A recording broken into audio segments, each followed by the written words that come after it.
She would get what was meant for her, and what was not would never be hers, no matter how much she ran after it.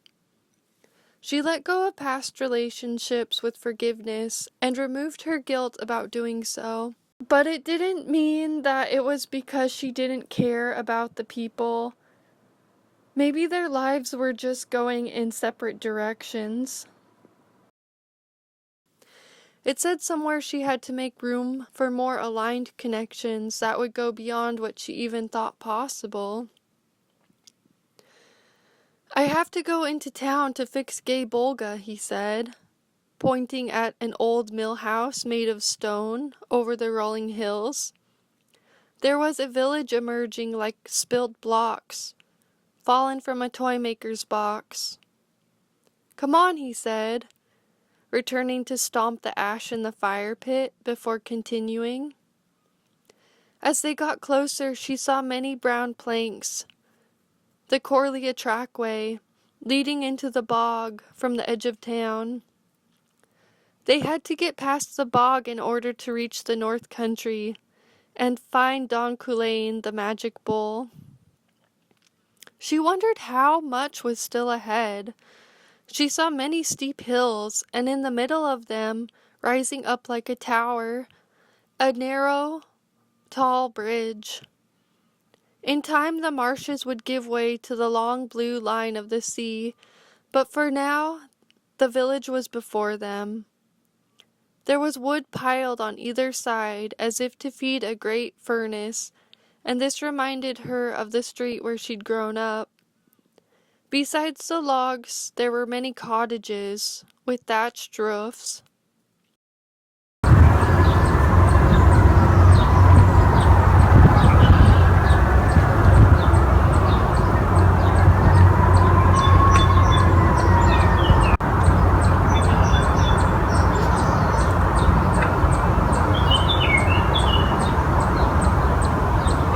She felt like a fly that had landed on something corrosive and just had to keep flying, learning to scoop up her emotions and stay calm. This was just the passing scenery of her life and would pass.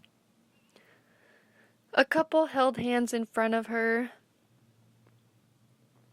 Sometimes the things she admired in others, their family lives, were different from the things they admired in her. If she could keep going, so could they. While she and Cuchulain were walking, she saw a horse in a stable, symbolizing power, endurance, and perseverance. It meant potential for growth and renewal, despite challenging circumstances. Beyond a long line of stone fences, there sprung a road that curved and got lost between bridges and mills pulling water.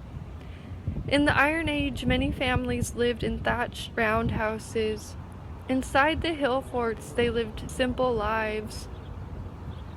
Roundhouses were made of mud and wood.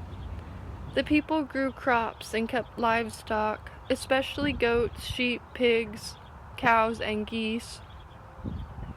As they kept walking, she realized that even though many lived in the hills, some lived in the town of Dundalk.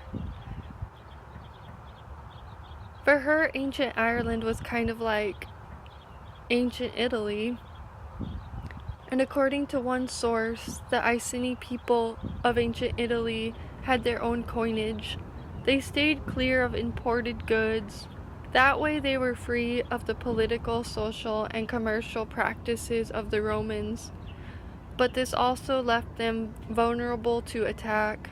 Laine imagined these ancient Romans coming to Ireland for trade, leaving their coins and interweaving the two cultures.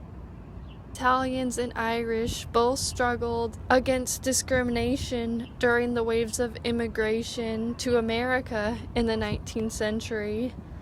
Maybe she was a great-great-granddaughter of these people. Though Laine thought Ireland, the land of her ancestors, was largely an import country, it exported its people all over the place when there was no work to be found at home. In this way, she'd come from a long line of resourceful entrepreneurs and had the backing of the unseen realms to create her hard-earned dream. She saw the woodpecker in the tree. Woodpeckers had a shock absorber in their beaks that protected them from the constant pounding, the wear and tear of their bodies and minds, while they overcame challenges and pursued their goals, allowing them to wake refreshed each morning. It was like her subconscious was working in the same way, striving to protect her from any harm or danger. She couldn't have done it without her creativity, which changed her energy. Creative expression was a sign of resilience and perseverance, and gave her the push to take on whatever challenges arose. She saw it as encouragement to keep going and not give up despite the odds. Things could get better with time. On the walk towards town, Laine saw many Roman coins and tradespeople who looked settled enough, though they still lived humble lives.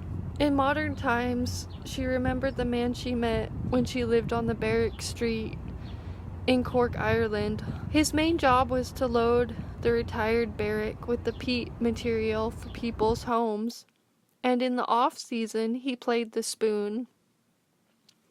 How happy and simple his life was. It was rare to have a settled artisan who landed a trade and hadn't come from a wealthy background.